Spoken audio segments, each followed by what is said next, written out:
Welcome to another fun-filled Friday edition of Second City Sports. We're live in living color right here on Sports Zone Chicago, along with Miss Lakeena McGee, which is she. I am Sydney Brown. Hey, that's me. You can follow yours truly on the Twitter and the IG at SidKid80. Once again, that's SidKid80. That's SIDKID80. That's SIDKID80. You can follow me at Keenan McGee on the Twitter and at Keenan McGee on the IG. Make sure you download that Sports Zone Chicago app. You want to know why? Because we said so, that's why. And also, too, you can catch any of our other 5 live shows throughout the week. You have to miss them, you can catch them and listen to them and watch them at your own leisure. Make sure you download that Sports Zone Chicago app today. Also, you can follow Sports Zone Chicago on all social media platforms. That's Facebook, Twitter, Instagram, and YouTube. Once again, that's Sports Zone Chicago on Facebook, Twitter, Instagram, and YouTube.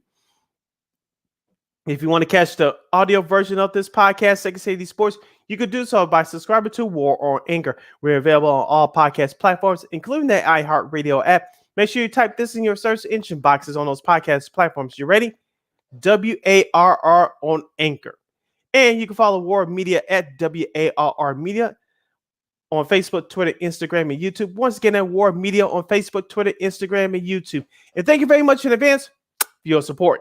Like, share, subscribe, and tell your friends. We are unapologetically fun, and we have very definite opinions. If you have any opinions or inquiries or questions during our 2-hour extravaganza we call a sports radio show, you can go to Sports Zone Chicago's Facebook page or Sports Zone Chicago on YouTube. Type in your questions or comments in the comments section. Lakeena will get them up on the screen for you. But if you decide to troll and they'll do something stupid or just straight up acting ignorant, as the kids would say, I've given Lakeena full power to give you the bill and beer boot. Bye-bye. I love when she says that. Moving on.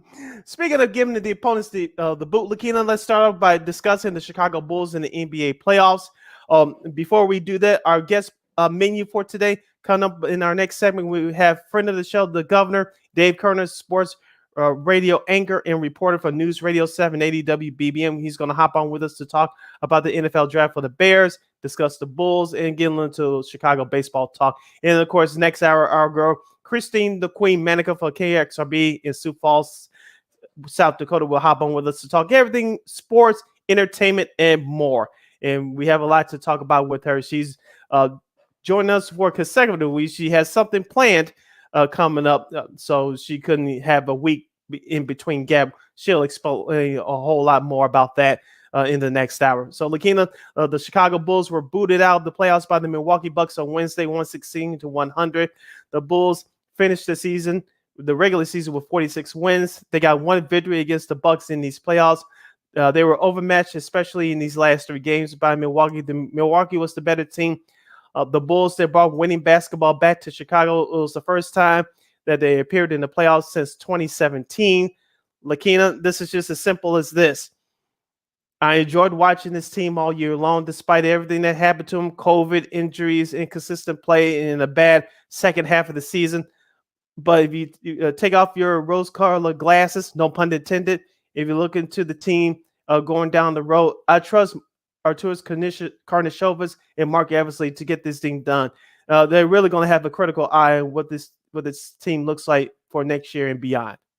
Yeah, and if you saw the presser they just finished, continuity is what they want. They want the continuity. They got that core, so we'll see if they make any moves this offseason. And someone had a list of some of the free agents, and with not a lot of sort of, there were some familiar names, but you wonder, can they fit the system? Do they have anything left? Some guys have had injury issues, so it's going to be very interesting to see where that goes with that. I know Ayo Dosunmu, of course. I know he said he wants to play the summer league, and then starts in a couple of months right after the finals. We'll see what happens there. I know P. Will has said he wants to go back into summer league, so I think that should help having that continuity there between those two young players. Lonzo Ball's injury is still, something to be concerned about a little bit, because I feel like, it'll be interesting to see, if he has to have another procedure done on his knee to kind of get that knee cleaned up. Same thing with Zach. I know some people are, debating whether or not Zach, is he a max player and blah, blah, blah. Well, look, you're a better team with him than you are without him. So if you do decide not to, sign him to the max, who are you going to get your scoring from? Who are you going to get, that camaraderie from?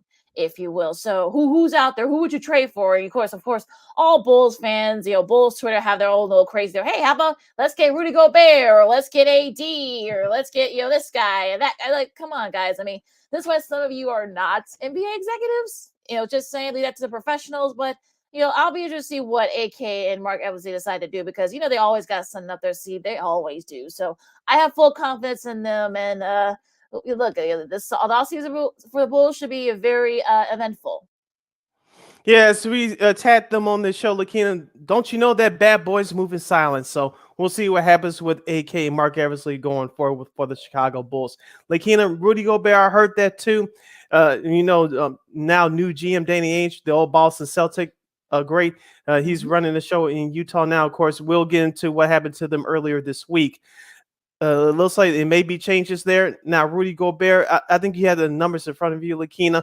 But Rudy Gobert will solve a whole lot of issues, at least defensively, for Chicago. But I think it comes with a heavy price tag between $44 and $46 million. The Chicago Bulls are already up against the cap. And is it really a risk you'll have to trade for him? That means Zach LaVine. Do you really want to trade Zach LaVine potentially for him? I don't think so.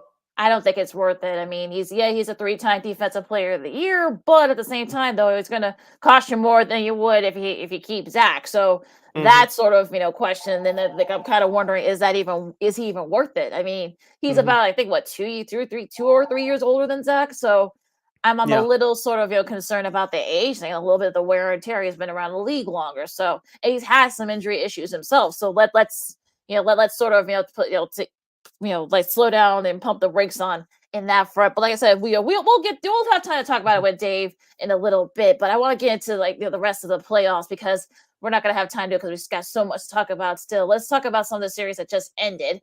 We'll do some from last night. You got Philly, Phoenix, and Dallas all in their respective series last night, all winning 4-2.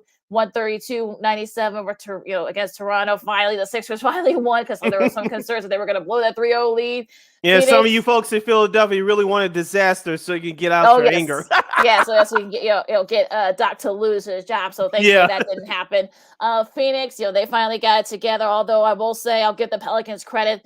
They have a really good core with Brendan Ingram and Calderon, and McCallum is definitely giving them a little bit of life. So we'll see if they can keep that up going into next season. If Zion comes back, I say if he comes back, we'll see what happens there. Dallas also, Bogdanovich had a nice look for a 3-pointer that would have, forced Game 7, but he missed it, and it's sort of now they lose to Utah, Dallas and such. So it's going to be very interesting. That was ended up being a really good series too. So what kind of caught your eye among those 3 games last night? I want to start off with the Philly-Toronto game.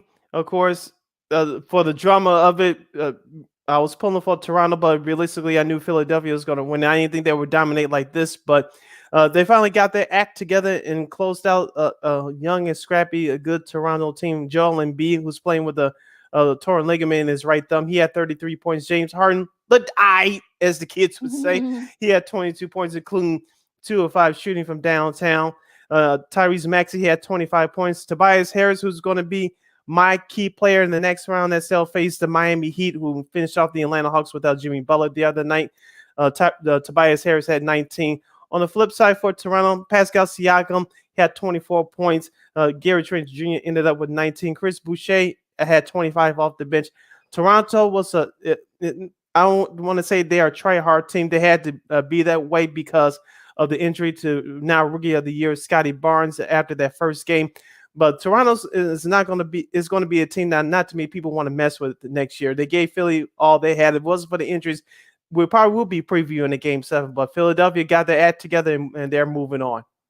Yeah, the third win for Doc by at least 30 points in a series clinching game. So that actually ties Pat Riley for the most in NBA playoff history. So at least look, you can sell out on that. So we'll get to their next series in a second, who they play, because they play a very tough team, coming up next. Talk about Phoenix for a second. This was a very close game for a while, but I think Phoenix finally, the experience. Devin Booker was able to come back. He had 13 points. You kind of think that they were sort of taking this a little bit with that hamstring. and such. Mikal Bridges has stepped up a lot these last couple of games for Phoenix, had 18. CP3 had 33 leading the way for them. Cam Johnson had 13 coming off the bench, I should say. Booker hit a big three that clinched that game, clinching that particular series for them. And look, I think Phoenix, they got a little bit of a scare for them. I think we'll see what happens with New Orleans next year. But look, they did what you're supposed to within one seed. You're back against the wall, and you got a little bit of more of a battle from 8 seed that you didn't think you would, but you came back and you won it. Yeah, we talked about this on our last show, Lakeena. Balanced scoring for Phoenix was going to get this done. And Cam Johnson came off the benches and scored 13 points, I should say. And you read off the numbers from the starters. And I didn't expect Devin Booker to come back last night, but he looked okay. Like you said, he's trying to ease his way back into line. He got regular season starters minutes were 32 minutes of action, but in the playoffs, that bumps up at least 10 minutes more. But Phoenix, they did what they had to do. They executed down the stretch last night, and so they deserve to win. As I said on our last couple of episodes, and I'll say it one more again, as the kids would say, give Willie Green, the head coach of New Orleans Pelicans, credit, because he had that team playing hard. They had nothing to lose. No one expected the Devin Booker injury. First of all, is number two. Everybody, including yours truly, expected New Orleans to get swept out of this series, and they won 2 games despite the circumstances. The Pelicans won 2 games in this series. Now, what happens with Zion Williamson this summer, I don't know, but give head coach Willie Green credit. Give those players credit too. Matt Pat's favorite guy, Jose Alvarado. He was a pest in there. Brandon Ingram. He's been an all-star before, so of course CJ McCollum has made a difference ever since he was acquired at the trade deadline to go to New Orleans. So he gives them some scoring and some outside shooting. So New Orleans, they look good for the future, even without Zion Williams. So like I said, we're going to wait and see what happens to him this summer. I really like Alvarado and his game, so we'll see if they can. Don't tell Matt Pack that. And I know, right? He's not going to be very healthy. But Valanciunas looked really good too. He struggled a little bit from 3, so I think that sort of was a difference for them. But we'll see what happens with them. And Willie Green, look, for you, people forget, he was Monty Williams' top assistant, so he was. It shouldn't really surprise anybody that he was able to kind of push the Suns when he did. You saw the emotion after the game, all the Suns players, and he and Monty Williams shared a nice moment. And of course, CP3 played there for like 8 or 9 years, so it was it was just an emotional series. So I know that the Suns are happy that series is over with and they can kind of move on. They'll play Dallas. Dallas was able to edge out Utah. It was very close. I think Utah was up. I think 16 in the second half or something like that. So I was going back and forth from the draft. So it was sort of like I thought, oh well, okay, I guess we're gonna go to game 7. But then Dallas came back. Of course, Luka did. He was okay. Probably not by Luka standards. I'll probably tell you that. He had 24 points. Jalen Brunson had 24, but it was Spencer Dinwiddie who had 19 off the bench to kind of let that come back for the Mavs, beating the Jazz 98-96 as they win their series 4-2. And look, Dallas did what you're supposed to do. I mean, look, your star player, kind of had his struggles a little bit, but the other guys are stepping up for him. Yeah, on the flip side for Utah, not much help to compliment Donovan Mitchell. He didn't have a great game. Yes, he had 23 points, but he only had 2 of 7 shooting from downtown.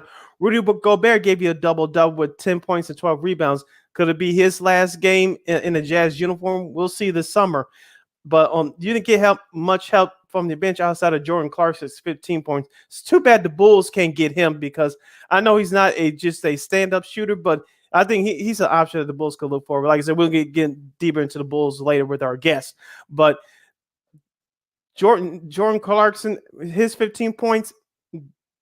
Outside of that, the Utah Jazz's bench, they really served them, and that's been their story ever since the second half of the season. Yeah, that Utah has been. I don't know what's been happening with them. I mean, they look, our buddy, our good buddy and our former coach Jay Fiver says he's always a big fan of that team, but unfortunately, they have not showed up in the playoffs. And could this be the start of perhaps maybe breaking up that core?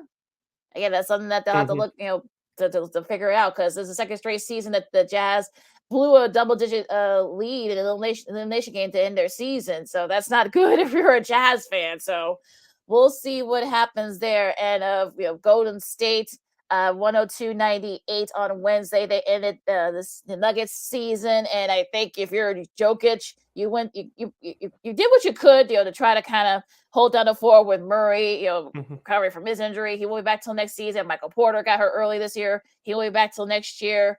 So, but then the Warriors, look, they showed you why they're still kind of like at the top. So everyone stepped up. Jordan Poole only had 8 points. He might have been a little bit upset because he didn't get most improved player. We'll get to that in a little bit. But look, I mean, not really much from the Warriors, but they really didn't need to because they did just enough to win their series. And also, too, Steph Curry is starting to get healthy. I know he when he came back, he played the first couple of games coming off the bench. He was still effective. But as I said before, Lakeena, going on through this season, I like this Golden State Warriors team, especially with the healthy now Klay Thompson, Draymond Green. He's older. I know he's been injured for most of the year, but he's the anchor defensively. He can give you some additional scoring if needed. But Steph Curry, Klay Thompson, and Jordan Poole, as you mentioned, has really stepped up. They take care of the scoring for the Warriors. On the flip side for Denver, I know some Bulls fans want Nikola Jokic because of his connection with AK, but that Denver team was not totally healthy this year. I think they'll be better next year once you get Murray and Michael Porter Jr. back. So they may tweak the bottom of their roster as well, but I wouldn't count out the Denver Nuggets just yet. I know they're eliminated, obviously, but I wouldn't count them out for next season. Yeah, and like you said before, I mean, a lot of their guys were hurt, so we'll see. I mean, Jokic did what he could, by himself, but you could tell he was starting to kind of get a little bit of fatigue and exhaustion. So we'll see what happens there. Miami was able to hold off Atlanta in their game clincher 97-94 on Tuesday. They win their series 4-1. Victor Oladipo, who's kind of been in and out because of injuries, but now actually contributed. He had 23 points. And I think, look, Miami, they actually look really good. I mean, their defense, I know Trae Young had more turnovers than he did field goals. So yeah. that's not good. And but they were kind of able to sort of, lock him down, if you will. And look, that's what you're supposed to do. And you saw what happened there. I think, Max Strauss, did his thing, with Young, and also too Oladipo had 23 points, which is a season high for him. Really didn't have to do too much. I mean, Jimmy Butler, of course, didn't play because of an injury, so we'll see how he goes as we go into the next series. Dougie Roberts has 16 off the bench, so it was a good team win for the Heat to kind of you did what you're supposed to do. It wasn't very stylish, but you know what, you got the win.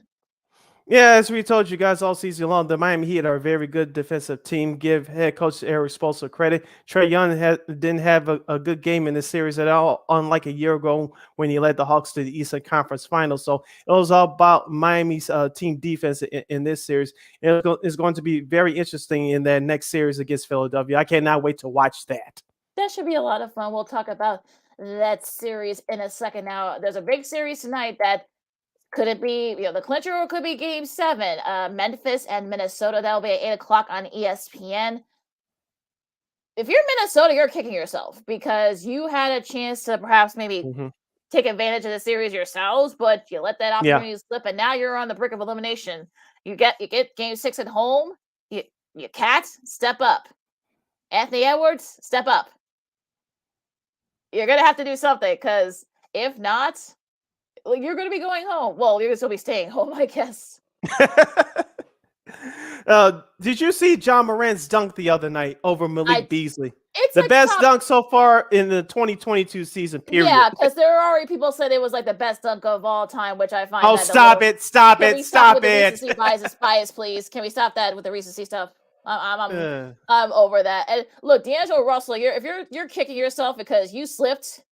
And that's how Morant was able to get that, game-winning jumper. So, yeah, I don't know what's, look, if you're the T-Wolves, you better step up. I mean, Edwards, you're going to have to step up. I know he's been banged up a little bit, but he looks like he could play tonight. Beasley, Russell, I mean, look, you need to help Cat out because Cat's been struggling and he needs help. Yes, and that's what the Timberwolves are going to need if they want to force the Game 7 on Sunday. I had Memphis in 6. Before the playoffs started. I'll stick with my pick. I wouldn't be surprised if it went to a Game 7, but I think Memphis should do enough to finish off the T-Wolves tonight. Lakeena, we have to take our 2-2 break. Come up and on our next break, we have a good friend of the show, from the Newsradio 780 WBBM. He says sports reporter and anchor, Mr. Dave Kerner, the governor. He's going to join us next to talk Chicago Bears NFL draft and Bulls, and perhaps a little Chicago baseball. You're listening to Second City Sports, the Friday edition. We're live and in living color. I'm Sid. That's Lakeena. You're listening to Sports Zone Chicago. AutomotiveMap.com presents the Sports Flash on the Sports Zone Chicago. NBA Thursday, the Bulls dropped their second straight 126-109, the loss at New Orleans. The Bulls are 42-31 with the setback. Zach LaVine led the scoring for Chicago with 39 points. Kobe White had 23. The Pelicans got 30 points from Devontae Graham, 25 from CJ McCollum, and a double-double from Jonas Valanciunas. Up next for the Bulls, they'll try and snap the skid tomorrow night when they visit Cleveland. The Blackhawks put a 2-game winning streak on the line tomorrow when they visit the Vegas Golden Knights. Chicago with a 4-3 win at Los Angeles yesterday. Alex DeBrincat had the shootout winner. Colin Delia made 43 saves through overtime in just his second start of the season. Spring training Thursday, the Angels beat the Cubs 5-4. Today, it'll be the Cubs taking on the Rockies. The Giants beat the White Sox 9-6. Today, the Sox will face the Mariners. For lightning fast sports updates, download the Score app. It's free and one of the most popular sports apps in North America. I'm Chuck Sanders. That's the Sports Flash on the Sports Zone Chicago. Nobody protects you from mayhem like Allstate. I'm a speed bump. Did you hear what I said? I'm a speed bump. And if you have cut rate car insurance, the cost to reattach your muffler could really be a bump in the road. So switch to Allstate, save money, and be better protected from mayhem, like me. Based on coverage and limits selected, subject to terms, conditions, and availability. In most states, prices vary based on how you buy. Allstate Bar and Casualty Insurance Company and affiliates, Northbrook, Illinois. Have you wanted to speak a new language but thought it'd be too difficult or take too much time? Then try Babbel. In just 15 minutes a day, Babbel teaches you conversations that you will actually use. With 14 languages and lesson topics like travel, business, relationships, and more, you'll learn what matters most to you. Babbel. Language for life. Learn a new language with ease. Go to Babbel.com to try for free. That's BABBEL.com.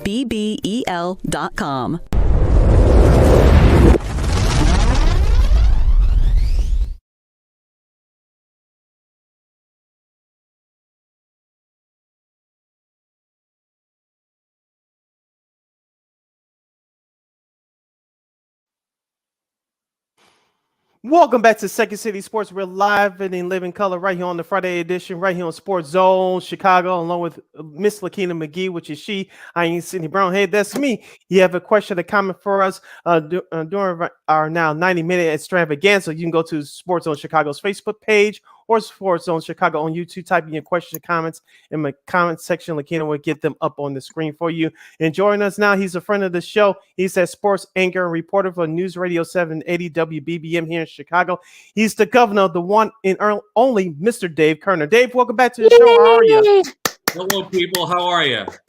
We're doing great. We're doing great. Nice Yes. seeing you. Yeah, thank you for joining us. Before we get to the Bears, I know you're going to Hallis Hall later to cover the draft. I But am, yeah. yeah, we were talking Chicago Bulls and the NBA playoffs, of course. We'll start off with the Bulls. They finished the season with 46 wins. Of course, they only had one win against the Milwaukee Bucks. They were overmatched in these playoffs. There's a lot of work ahead for Arturas Karnisovas and GM Mark Eversley this summer. They went through everything imaginable with injuries, COVID, and everything else in between. Give us your assessment about the 2021-2022 Chicago Bulls. Well, I guess you could look at it and say the first half of the season, maybe they overachieved. Second half of the season, maybe they underachieved. Never mind all the other circumstances that crept in here. The injuries certainly didn't help. I think losing Lonzo Ball long-term was very damaging, probably the biggest reason why the second half was not as good as people wanted it to be.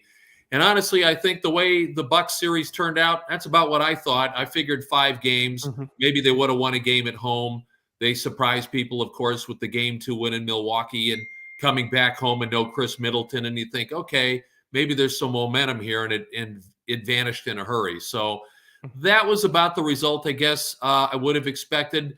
Lots of work for AK to do in the offseason. I did not hear his comments this morning on what the Bulls think of this past season and what's going forward, but he's going to have some work to do. I think he's got to find somebody that can clog the paint and get some rebounds for starters. That would be number one priority to me.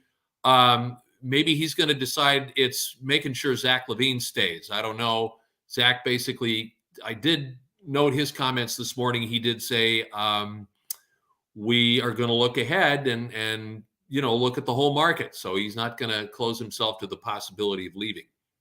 Which I think is smart on his and for him. I think he's very keeping it sort of all options open. Now AK did say, I've been reading through some of the comments, that he wants continuity to still be kind of a factor here. So what moves do you think the Bulls can make? I mean, of course, Bulls Twitter has all types of names. You got Rudy Gobert, Anthony Davis, this guy, that guy.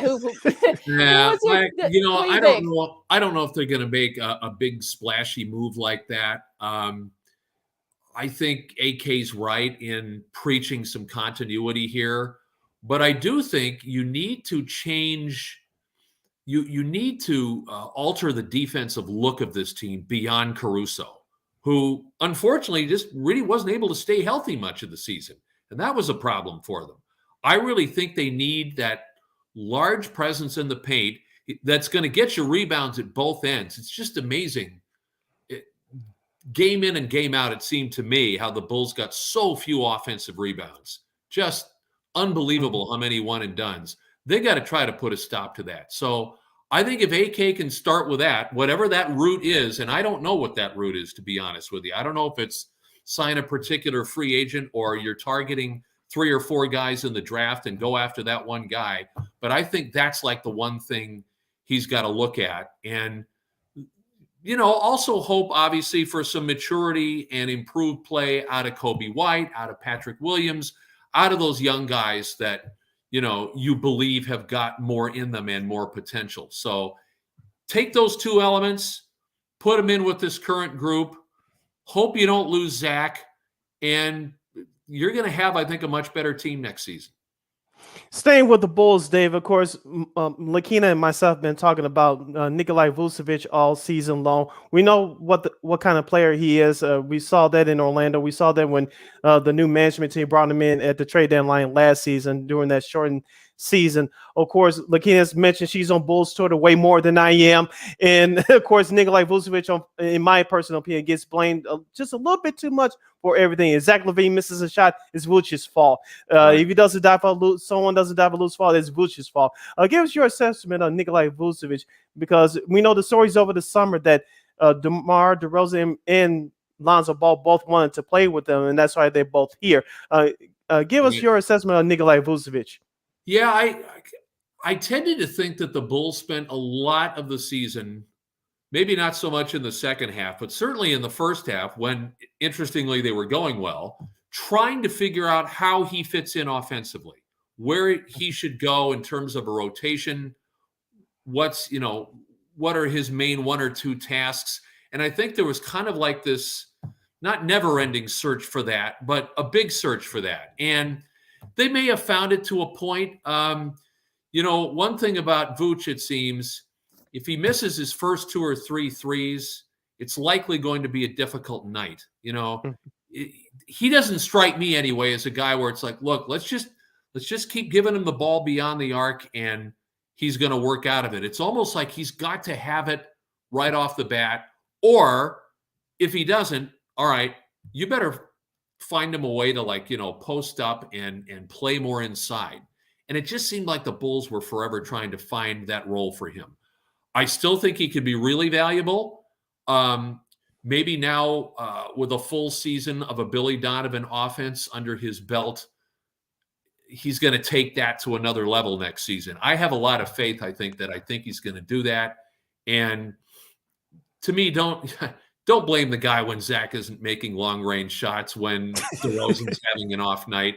It's not fair to him. We know that. He's one of the big 3. He's not the main man, but he could obviously be very important and maybe even more effective offensively as time goes on here. Should be very interesting. So how about Ayo Dosunmu? I saw his comments, and he said he wants to play in the summer league. I'm sure they'll accommodate him. What can he do to improve his game? I'll tell you what. I think Ayo needs to bulk up a little bit. I don't think to the point where it like takes away whatever quickness he possesses, because I think he does possess that. I think he's also really good at being an unselfish player. He will take on whatever role you want to give him. Those are great traits. I think if he bulks up a little bit, I'm going to say work on that 15 to 18 footer a bit more. Work on that DeMar DeRozan type mid-range jump shot. Hopefully the summer league will be his opportunity maybe to do that, because I think the defensive intangibles are fine. He can give you rebounding when you really ask for it, though I think it seems like he's more the kind of guy where you want to put on the other team's best player. Let him, accelerate that, but have him work on that medium range jump shot. Hopefully the summer league's going to do that. And he too, with a year under his belt, he's going to be a better player next year.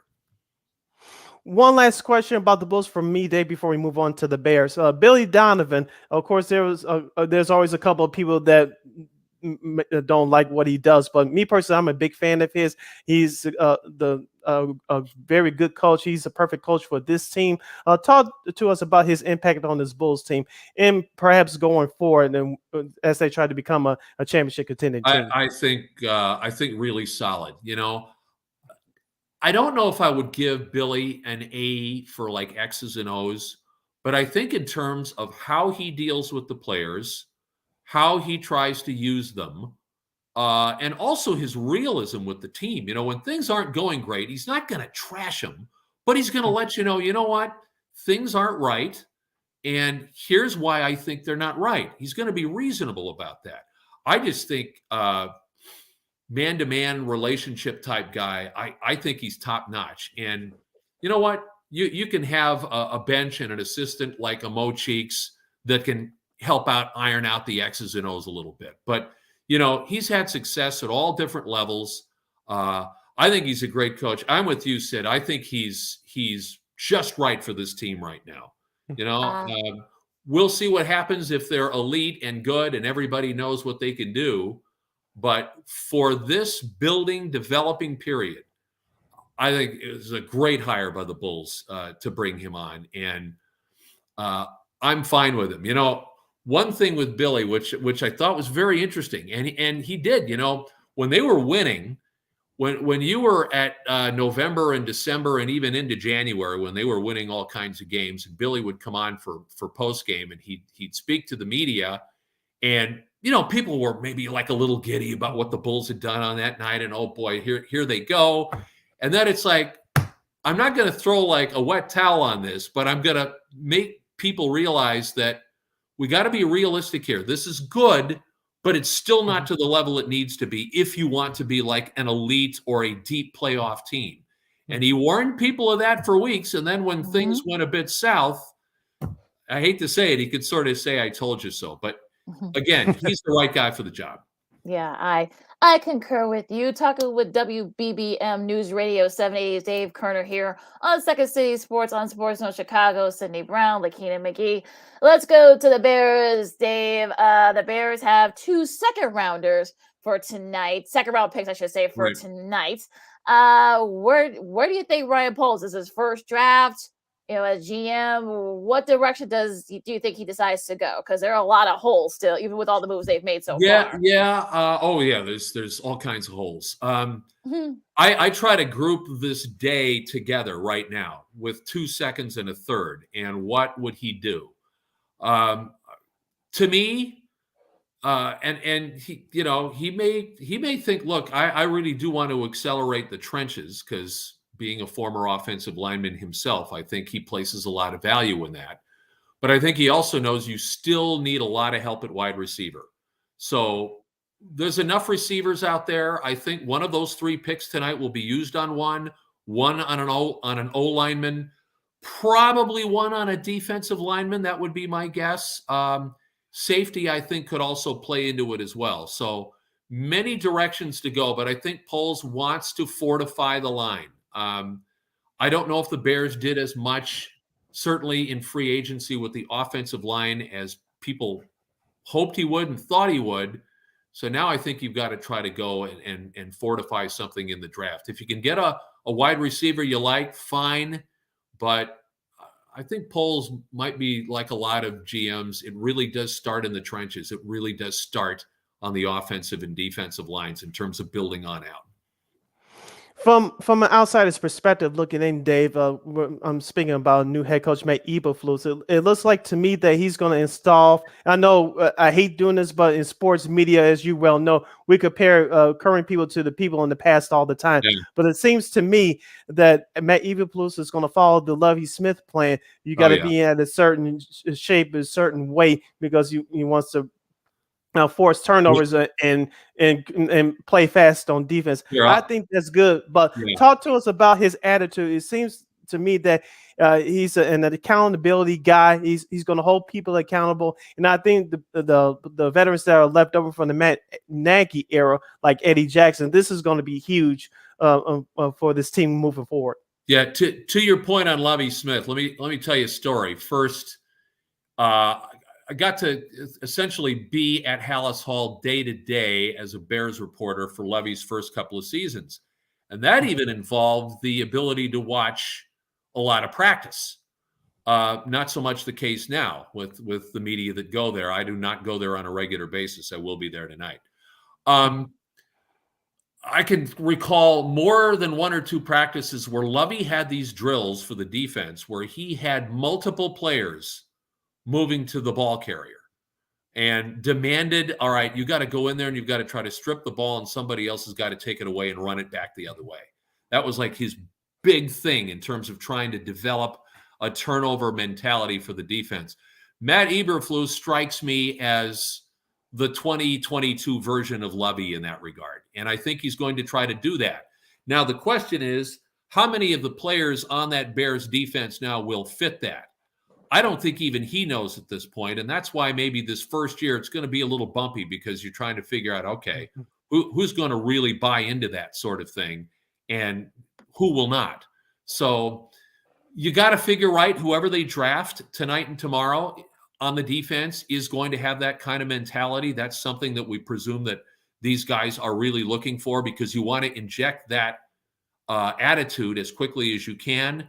So in that regard, yeah, I think the Eberflus defensive model is going to be a lot like the Lovie Smith defensive model, especially in creating turnovers. You know, if this team, even in year one, doesn't have at least a decent plus-minus turnover ratio, there's going to be a lot of disappointment, I think, in Hallis Hall over that, because I think that is something that they're going to place a lot of weight on in this coming season.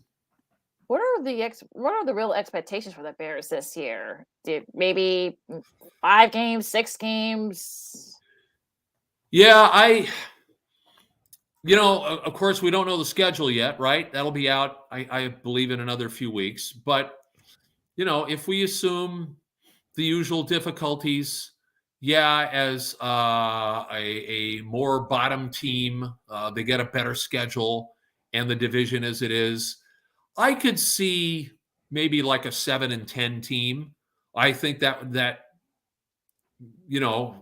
would be acceptable. At least it'd be acceptable on April 29th. Maybe it won't be by like October 29th. But it's a 7-10 team where Justin Fields takes real steps at the quarterback position, where an offensive line can protect him better. And where the defense can create turnovers. I think, to expect like big leaps and bounds, I don't think that's realistic. One thing that people kind of point to with the Bears is that next year, a year from now, they're going to have ridiculous amounts of cap room. And if they want to actually go and, plug a hole and do it immediately via free agency, they're going to have a lot more means to do it in a year from now than they do now. Speaking with Newsradio 780 WBBM's Dave Kerner, friend of the show, right here on Second City Sports. You're listening to Sports Zone Chicago. We're live in living color. Sid Lakeena here with you, talking Bears football. Dave, and of course, Matt Eberflus comes over from Indianapolis. Of course, they had problems at the quarterback position with Carson Wentz no longer there, but they were one of the best running teams in the NFL last year with Jonathan Taylor. And from an outsider's perspective, of course, with the history of the Bears, you run the ball, play defense, but we expect Justin Fields to take a huge step next year. No matter what happens with the draft picks tonight. But Right. I'm getting the same sense that at least early, like you say, on April 29th, that this at least early is going to be a run-heavy team. And David Montgomery is one of the best young running backs in the league. Talk to us about the offensive philosophy from your standpoint. Yeah, I don't know if that's what Matt Eberflus is going to endorse, if you will, but I think they are a run-heavy team right now. They really are. I think this offensive line is better at run blocking than they are at pass protection. So let's start with that. Plus, I think in Montgomery and Herbert, you've got a real good main back and a change-up back in both of those guys. I think I don't think they ought to be used equally. I could see like a 60% Montgomery, 40% Herbert use when it comes to the run game. But I think they do have that capability. It is interesting that they've gone out and again tried to load up on tight ends. So that kind of tells me, they may be looking at double tight end sets a lot, which means, of course, the ability to block better for a run game. So I think they will be run heavy. Justin Fields is going to have to work more with Darnell Mooney and develop a relationship with him. And he's got to find at least a tight end and another wideout where he can feel just as comfortable. And if he does that, that's where that big step forward is going to be taken. But invariably with a young quarterback, right? What's the first way to give that quarterback confidence? It's to have an offensive line that can block in the run game. And when you establish the run game, then you open up other things and open up pass plays, which can suit Justin Fields even better. Well, let's hope they can make those moves. Going to right. the right. Always easier said than done with these guys, right? Right. Exactly. Let's go to the Diamond for a second. We'll start with the White Sox. They've lost 8 of their last 9, losing the series to the Royals. Injuries and struggles on offense. Tim Anderson and everything else. I'm sure the Sox can right the ship. I mean, I think Sid will probably have more to say about this than I am when it comes to the White Sox. Yeah. Try to calm White Sox fans down, please, Dave. I'll do my best. It would help to get some of those injured players back. It would also help if Liam Hendricks wasn't pitching like Mitch Williams of the late 80s, where he could walk the bases loaded and then strike out the side and get you a save. That's the problem with Aaron Bummer, too. Yeah. It's actually a little worse with Aaron Bummer because, he's the 7th and 8th inning guy, and you figure, okay, he's supposed to use that lovely breaking ball of his and not allow any base runners in a 7th or an 8th inning, not put people on and then put himself in a little bit of difficulty. So let's see a bit better back end of the bullpen pitching. Because considering, I don't think the starting pitching's been bad at all, considering, Giolito missing, no Lynn. Kopech looks fine. Dylan Cease almost looks like an ace. So that part of it's pretty good. I think if you get the injured players back and can get them some at-bats, they'll get it going again. I know Jose Abreu and Robert, what were they hitting about? Or Abreu now, about 200. Robert was hitting about 200 until he got hurt. Let's see a little warmer weather and more at bats, and I think those guys are going to respond. Eloy, whenever he comes back, great. Hopefully Pollock settles in more, and you get Moncada back. They really do need him. Switch hitter invaluable in this batting order right now, and Moncada is sorely missed in that regard. So let's see warmer weather, get the healthy players, figure out that back end of the pen a little bit, and then I think the White Sox will be fine. And they're not miles out in the Central. It's not a great start, but it's not like they're already looking 7-8 games out. So that's fine. Yeah, you mentioned the injured players, Yohan Moncada and I believe Joe Kelly, the reliever they signed from the Dodgers this offseason. They start their rehab assignments this weekend down in Charlotte. Yep. He'll help too, back into the pen for sure. Yes. Like I said, Kendall Graveman has been the only consistent guy out of the bullpen so far for the Sox this year. Agreed. I want to ask you about Tony La Russa. Of course, we all know about the baggage. I'm using air quotes here for those listening back on the replay on our podcast. But it looks like the players last year respected him. And, of course, they won a division and they got bounced by Houston last year. But this year, I know, even though they started out 6-2, they lose 8 of their last 9. Some people are suggesting that he's losing the clubhouse. These players are not playing with the same passion as they did a year ago. They're pressing a little bit. What's your assessment about TLR right now? Because a lot of people on Sox Twitter give him the business at times. Right. I think it's fair, and at other times it's not fair. Well, let's face it, right? There's an element of White Sox fans that were never happy with Tony's hire. They just wouldn't be, you know. Maybe if it was 52-year-old Tony instead of 72-year-old Tony, they might feel a little differently. But the fact of the matter is, you know, if that was Jerry Reinsdorf's call and he told Rick Hahn and he told Kenny Williams, I want Tony La Russa, I hate to say it, end of story, you know. Yeah. The guy's a Hall of Fame manager. He's been in difficult situations before. I trust that he and that coaching staff are going to figure out how to break out of it. I do want to sidetrack, though, with Tony on one thing, and maybe Tony's going to do this, maybe not.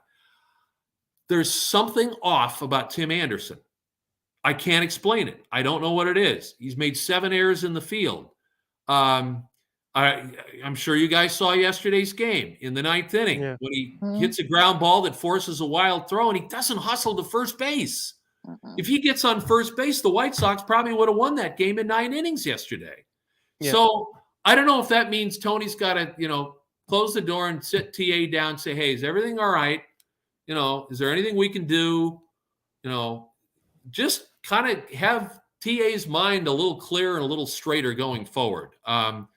That's maybe the one thing that I would like to think that like a Tony or even some other mentor can do with him. But let's have patience and faith in Tony La Russa. He's been through this stuff before, and it's not like he's been through this stuff before 30 years ago. All right, it's not like the game has passed him by in terms of dealing with the modern player. You might want to question some of the strategic moves, yes, but not dealing with the modern player and just trying to get them to play better. I have faith in him on that.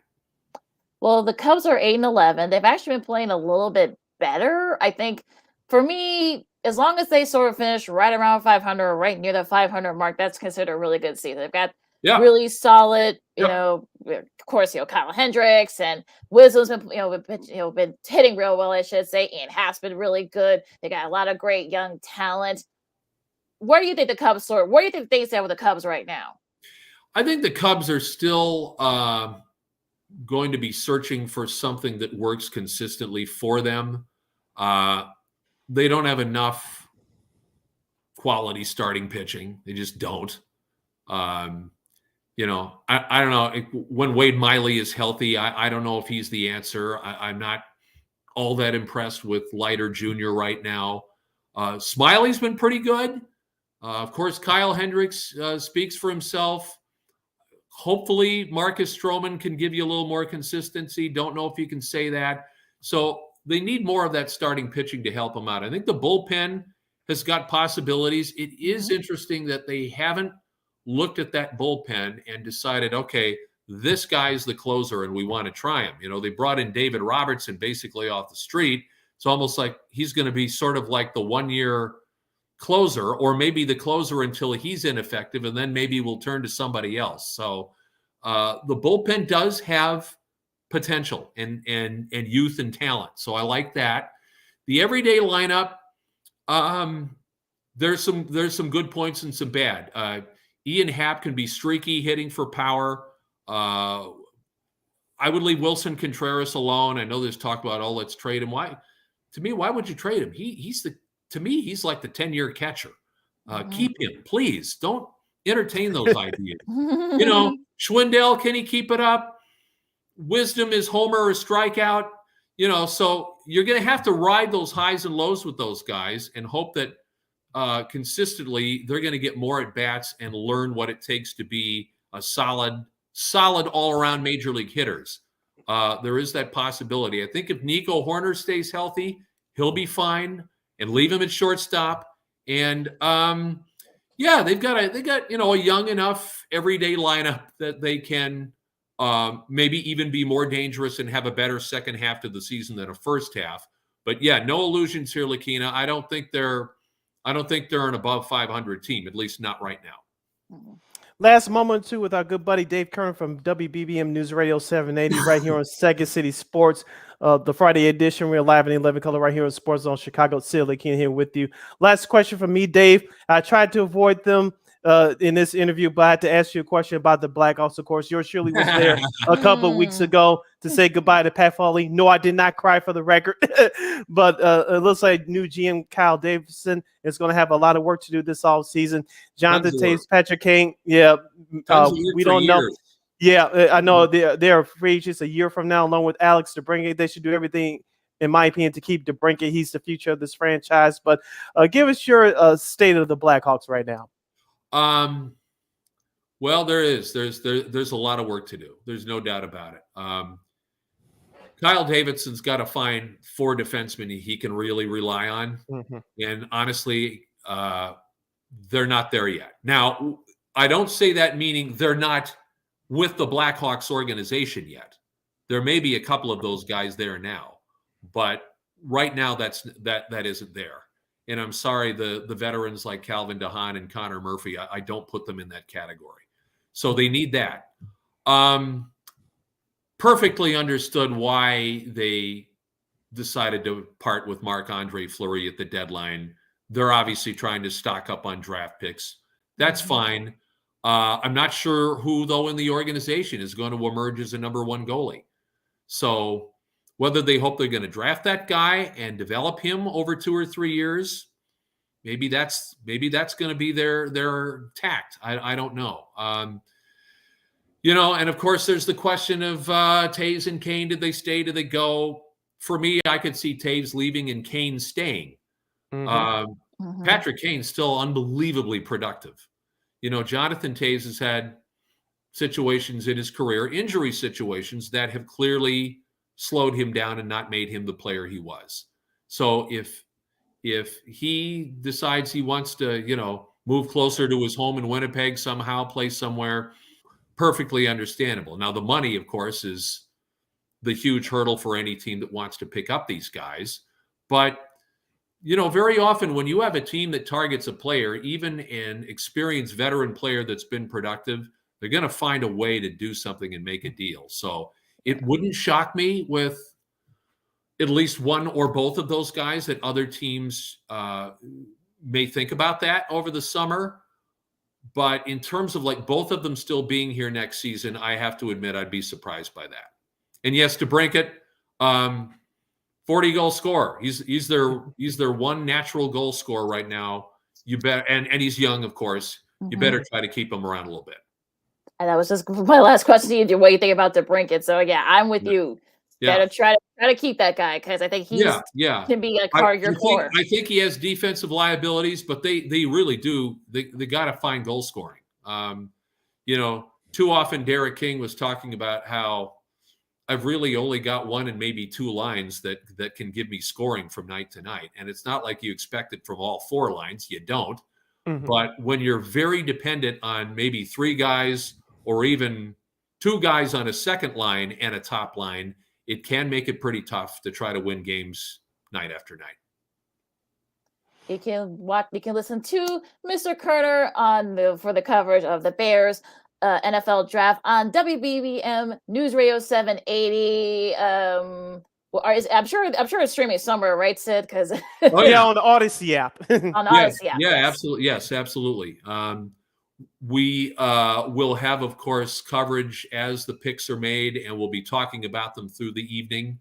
And looking forward to it. This is always an interesting time, and certainly more so with a new management and a new coaching staff, and what really is their thinking going forward. We'll get a pretty good idea tonight and tomorrow. All right. That was Dave Kerner of News Radio 780 WBBM in Chicago, the governor, good friend of the show. Dave, thank you so much for joining us here today on Second City Sports. Talk to you soon, and keep up the great work, okay? All right. Thank you. Hey, stay safe. All righty. All right. Once again, that was Dave Kerner from WBBM News Radio 780. You can guys check out their coverage of Bears and NFL draft on the Odyssey app if you're not by your radio. So it should be a fun one tonight. So I'm sure they're going to have a lot to discuss, especially with a new regime, and we'll Yes. see who they pick with that, first pick of the second round. Yes, hour number 1 in the books. Hour number 2 straight ahead right here on the Friday edition of Second City Sports Zone Chicago. Sid Lakeena here with you.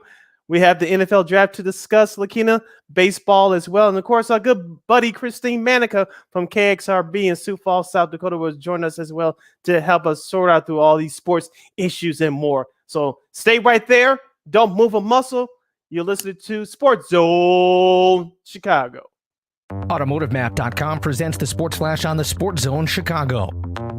NBA Thursday, the Bulls dropped their second straight 126-109 the loss at New Orleans. The Bulls are 42-31 with the setback. Zach LaVine led the scoring for Chicago with 39 points. Kobe White had 23. The Pelicans got 30 points from Devontae Graham, 25 from CJ McCollum, and a double-double from Jonas Valanciunas. Up next for the Bulls, they'll try and snap the skid tomorrow night when they visit Cleveland. The Blackhawks put a 2-game winning streak on the line tomorrow when they visit the Vegas Golden Knights. Chicago with a 4-3 win at Los Angeles yesterday. Alex DeBrincat had the shootout winner. Colin Delia made 43 saves through overtime in just his second start of the season. Spring training Thursday, the Angels beat the Cubs 5-4. Today, it'll be the Cubs taking on the Rockies. The Giants beat the White Sox 9-6. Today, the Sox will face the Mariners. For lightning fast sports updates, download the Score app. It's free and one of the most popular sports apps in North America. I'm Chuck Sanders. That's the Sports Flash on the Sports Zone Chicago. Nobody protects you from mayhem like Allstate. I'm a speed bump. Did you hear what I said? I'm a speed bump. And if you have cut rate car insurance, the cost to reattach your muffler could really be a bump in the road. So switch to Allstate, save money, and be better protected from mayhem, like me. Based on coverage and limits selected, subject to terms, conditions, and availability. In most states, prices vary based on how you buy. Allstate Bar and Casualty Insurance Company and affiliates, Newark, Illinois. Have you wanted to speak a new language but thought it'd be too difficult or take too much time? Then try Babbel. In just 15 minutes a day, Babbel teaches you conversations that you will actually use. With 14 languages and lesson topics like travel, business, relationships, and more, you'll learn what matters most to you. Babbel. Language for life. Learn a new language with ease. Go to Babbel.com to try for free. That's BABBEL.com.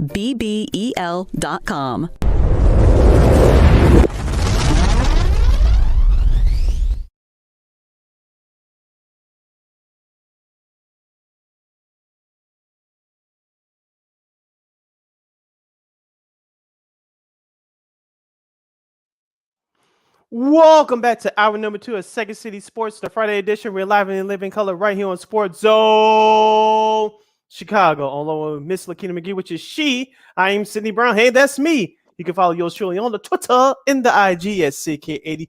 Once again, it's SidK80. That's SIDKID80. SIDKID80. You can follow me at Keena McGee on the Twitter and at Keena_McGee on the IG. We have less than 60 minutes left of this extravaganza we call a sports radio show. You have a question or comment for us, you can go to Sports Zone Chicago's Facebook page or Sports Zone Chicago on YouTube. Type in your questions and comments in the comments section.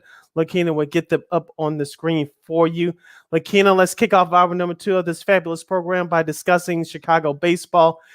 We had our good buddy on, Dave Kerner from Newsradio 780 WBBM. And we'll start off with the White Sox. They're 7-11 right now. They host the Anaheim Angels for a 4-game weekend series starting tonight. And the pitching matchup for that series will be Vince Velasquez. He'll go for the White Sox tomorrow. Yours truly will be at that game for other reasons. We'll get into that later. But for tonight, the pitching matchup is Noah Syndergaard versus Lucas Giolito. I like the White Sox chances tonight. We talked about this with Dave Kerner on our last segment. I don't want to blame everything on Tim Anderson, but he has not had a good season so far defensively with 7 errors. He had another bad one yesterday. Of course, he threw up the turkey bird to the Cleveland fans last week. That was not smart. So hopefully he can clear his head and help the White Sox turn their season around.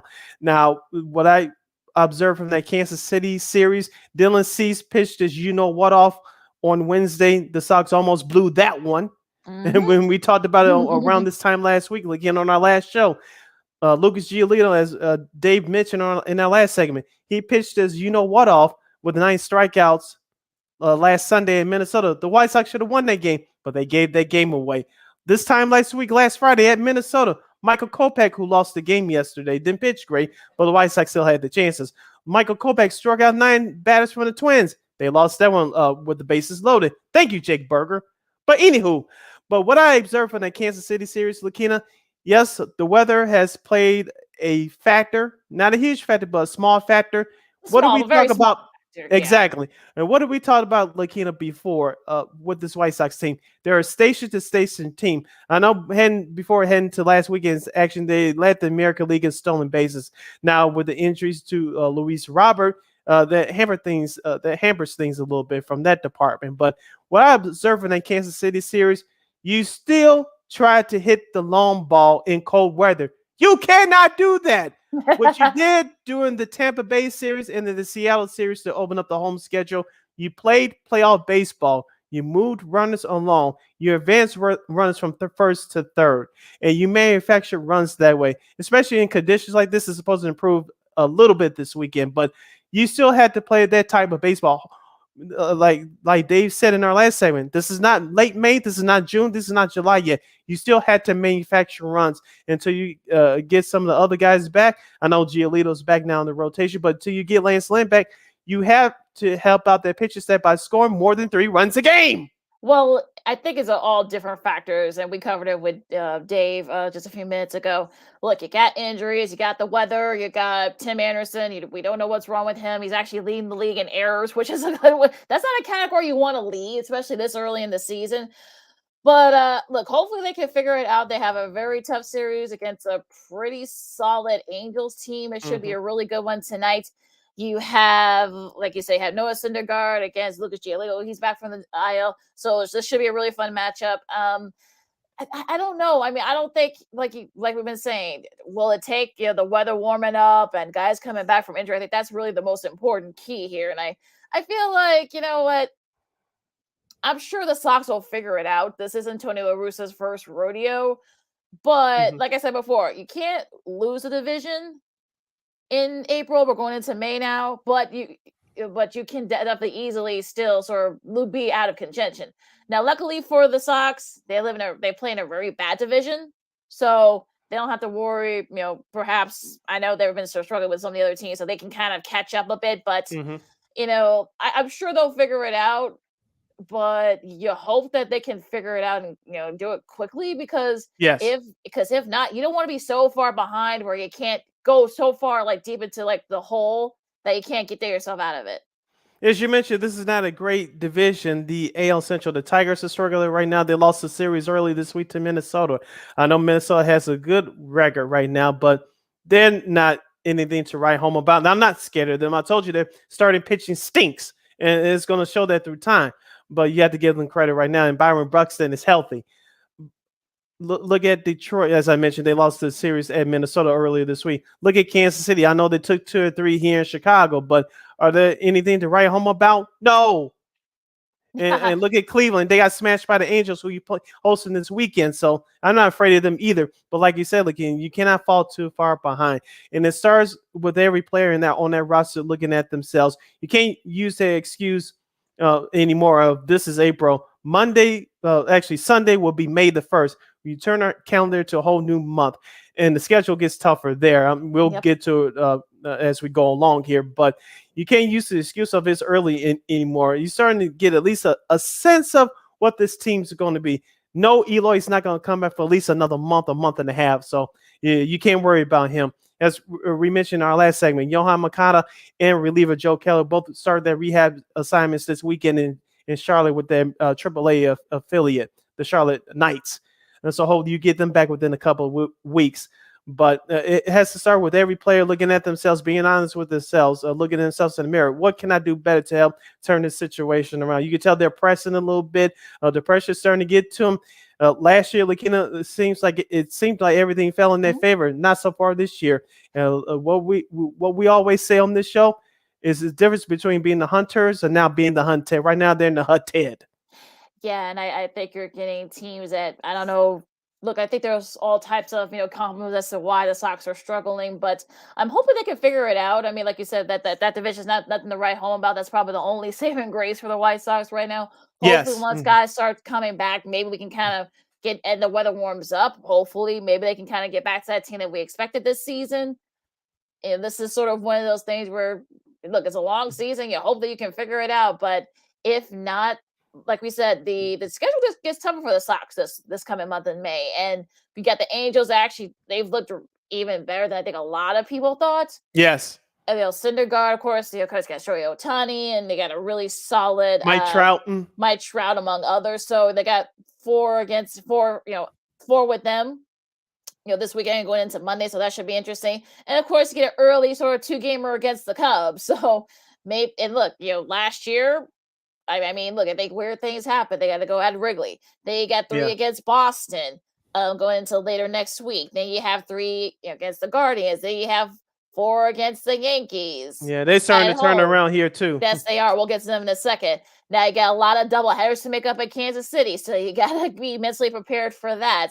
And of course, you got to go at Yankee Stadium a couple weekends after that. So yeah, and then you got going all over again. You got Boston. You got the Cubs again at the rate, and then you got, of course, you got 3 against Toronto and Tampa, and you got to go you host the Dodgers in June. So yeah, it gets tough. Basically, what we're saying is it gets tough for the Sox in these next few weeks. So hopefully they can garner up some wins, and because if not, if they don't finish at just above 500, it's gonna be a long season. But I'm hopefully they'll figure it out. Hopefully they'll figure out, like you said, they'll get a couple of guys back. Hopefully with Yohan Moncada and Joe Kelly, because as I said in our last segment, Kendall Graveman, that free agent pickup from Houston, he's been that saving grace in that bullpen so far. Aaron Bummer, my guy, after the first couple of games of the season, he just hasn't had it so far, and he was another reason why the Sox lost yesterday as well. With that pass ball, good grief! But yeah, but like you said, they're saving grace right now, and we said it last year. Even though they were dominating the division, their saving grace is, they're in a weak division, so they have time to turn it around. But you can't fall too far behind. All right, so the Cubs, the Cubs are the Cubs. I mean, they won 1 against Atlanta. Mm-hmm. I mean, that's okay. It's sort of like kind of when it's expected. That series. Then they opened their weekend series against the Brewers. They gave the Brewers all they can handle. We'll see if they can do it again tonight. But it was a nice moment with Wilson Contreras and his brother William. William plays for the Braves. Mm-hmm. They were exchanging lineup cards. That was a really nice moment in that game yesterday. But yeah, I mean, look, the Cubs, like I said before, the Cubs are the Cubs, and look, let's just hope that they can kind of finish right near 500. And look, as Dave said earlier, they got a really good, nice nucleus of young guys. Mm-hmm. And of course, the veterans, Hendricks, who goes to the jump tonight, and among others, Ian Happ, Patrick Wisdom still looked really good. They got a nice young core of guys, and again, we'll see. I mean, Hendricks goes out the bump tonight against Hauser. That should be an interesting one as well, because Hauser struggled a little bit. No, he's you can steal this one tonight if you're Chicago. They can. So we'll see. Yeah, for the Cubs, we talked about this before. Lakeena, you may need a couple of career year type performances from a couple of these guys. Maybe Shrindell and Patrick Wisdom. Will it be inflated when it's all said and done? I'm sure so, but you're going to need a couple of career years for a couple of these guys, because that offense, even though it can't put up some runs at times, is very inconsistent. Now, the back end of that starting rotation is not great either. Yes, Drew Smiley has been a surprise one, but Kyle Hendricks has been okay. Marcus Stroman, I trust that he's going to get it going. He's struggling right now, but I trust that he's going to turn things around. The bullpen has actually been that saving grace, Lakeena. No one's been talking about them. Yeah, we talked about it with Dave in our last segment, but they actually been pretty okay. They're not lights out, but they haven't been. They're not terrible. Runs. Yeah, I would say they haven't been giving up runs, so that's probably the one good thing if you're a Cubs fan. I mean, the offense is up and down. They're inconsistent. The starting pitch has also been inconsistent, but the bullpen has actually been pretty good. So you actually didn't get blown out by Atlanta in those games that you lost to them. So I guess that's the one good thing if you're a Cubs fan. So That's sort of been like the weakness the last few years. So they've actually been okay. Not great, not lights out, not like Mets lights out, but they've been okay. They've been pretty good. So yeah, it's pretty. Yeah, I think that's sort of the one good thing if you're a Cubs fan. Yeah, so as we said before, that could they battle for a playoff spot? Sure, but they gotta have to have a lot of things go their way. Now the NL Central is not as bad as the AL Central, but even though Milwaukee's still a good ball club right now, I don't see them running away with it. St. Louis, they're going to be there, but they're not going to run away with it either. So it may be a slight carbon copy from a year ago, but the Cubs can still stay in, especially now we had the extra wild card spot this year. So they can get a nice long winning streak going, one good streak going. They'll be okay. Yeah, should be very interesting. And as baseball as a whole, I see we got Christine with us right now. But as a whole, baseball as a whole, what impressed you? I'll start. But Walker Buehler had his first shutout, complete game shutout this year against the Diamondbacks. Well, I mean, but 9 innings, give up only 3 or 4 hits, and sort of really solid performance. Now again, they did lose. They did split their series with the D-backs. So fire Dave Roberts. Probably, yeah. Well, yeah, that's true. There's one idiot out there. You also 2 or 3 to the Diamondbacks. Get rid of him. He's not going anywhere. Let it go. Yeah, it happens. Look, it happens. The Giants have looked really. The Giants. I know they lost their series, but they won their series this week. So they've actually looked really good so far.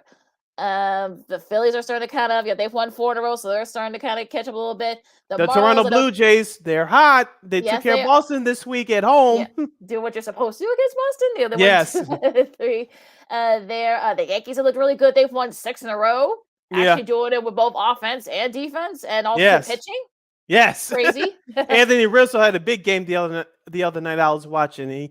He can swing his stick. No Cub fans, he's not coming back. But he's definitely going to help out that Yankees team. This will be his first full year in that pinstripe uniform. 3 home run game tonight. I think that his first of his career, which is crazy. Yeah, the other night. Yep. Mm-hmm. Yeah, that night, that game you're talking about. And also Kevin Guzman. He currently has 31 strikeouts and no walks. This year is signing with being traded to the Blue Jays. So he's already making dividends for there in the pitching front there. So I mean, so far, baseball, they're looking pretty good. I know Minnesota, we'll see if they can keep it up. I know Miami has won 5 in a row, but I don't expect them to really, still be up there. But again, we'll see. Houston Astros, they're 1 game above 500. That's why you take care of bad Texas Rangers team. Well, yeah, and I know that Seattle, they've lost a couple in a row as well. But yeah, look, I think the playoffs were to start right now. I think 2 of the maybe at least 2 of the wild cards would be from the AL East. So that's that's kind of crazy to think about that. But again, still a lot to figure out. we're not even a month into the season yet, so this should be still a lot to do. But it should be very interesting though in the baseball front, because we're kind of getting going. The roster's still going to be extended. We'll see if some of the teams who have struggled early on, can they get together? So, but it looks like that's what we're seeing with the Yankees and the Giants and such. So, should be interesting. Yeah, it should be interesting. And we'll give you the schedule for this weekend's series around baseball. Of course, you have the Angels and the White Sox kicking off a 4-game weekend series on the South Side tonight. You have the San Diego Padres at the Pittsburgh Pirates. You have Seattle at Miami to take on the Marlins. We have the Red Sox at Baltimore to take on the Orioles. The Red Sox should fatten up on the young Orioles team. Although Baltimore, I'm not saying they're going to make the playoffs. They're not, but they're not as bad as you think. It's not as bad as you think. Good. Look what they did to the Yankees a couple of weeks ago. So and this series I'm looking forward to this weekend. Houston at Toronto. That's going to be good. I'm going to be watching that first game via this laptop here, so that should be a fun one at 6:07 tonight. Another good one here you got coming up not too long after that first pitch at 6:10. You got Minnesota and Tampa. We'll see if Minnesota's for real. Go Tampa if you're a White Sox fan. And also you have the Phillies and the Mets. They're also 2 heavyweights. They're a hated rivalry. The battles in the NL East. Of course, in the interleague series, you have Atlanta at Texas, the Braves against the Rangers. Of course, the Cubs and the Brewers. The Yankees are at Kansas City this weekend. Tonight's game will be on Apple TV at 7:10 for those of you that are interested. And of course, you have Cincinnati at Colorado. Arizona at St. Louis, Cleveland at Oakland, the Tigers at the LA Dodgers, and of course the Washington Nationals at the San Francisco Giants. That game tonight will be the second game of the Apple TV Plus doubleheader. I feel for those folks locally that can't watch. I feel. For I know. I feel for Giants fans. I feel for Yankees fans. I don't know what to tell you guys. I mean, it's exclusively on Apple TV, so I don't know. Speaking of having exclusivity, at least for the next over the next half hour or so, we're gonna have our good buddy from KXRB Radio, the one, the only, the Queen, Christine Manika. What up, Christine?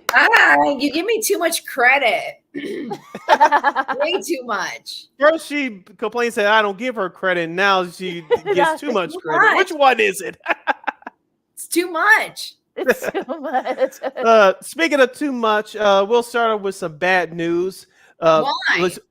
Well, we got to get it out your system. The Chicago Bulls, they were eliminated from the playoffs earlier this week by the Milwaukee Bucks. I don't want to talk about that. No, just a quick comment. What do you expect from them this summer? I mean, I wasted a Friday night for basically a pity party for myself. I ordered pizza. I was watching the game, and I just said, the one time I can actually watch the Bulls on cable television over here, it straight up disappointed me. Like, I get it, the Bucks and the Bulls have had a pretty short history, but it's been a very impactful history just because of what happened to Alex Caruso during the regular season. And with Giannis, I mean, it's hard to compete with a Greek monster like that. So I mean, did I expect a little bit more? Absolutely. At least we aren't the Nets, that just got At least we had one playoff win, so that's a start. Yeah, those are baby steps, right? Baby steps, right? So it's I mean, I shouldn't even call it a history. It's a violent history. Like they've not been nice to each other on the court. Oh no, not at all. There's definitely no. It goes back a few years, but we won't get into the new Pistons. They could be the new rival like the Pistons were back in the day. What you know about that, Christine? You weren't even born yet. Stuff. Excuse you. I know a little bit.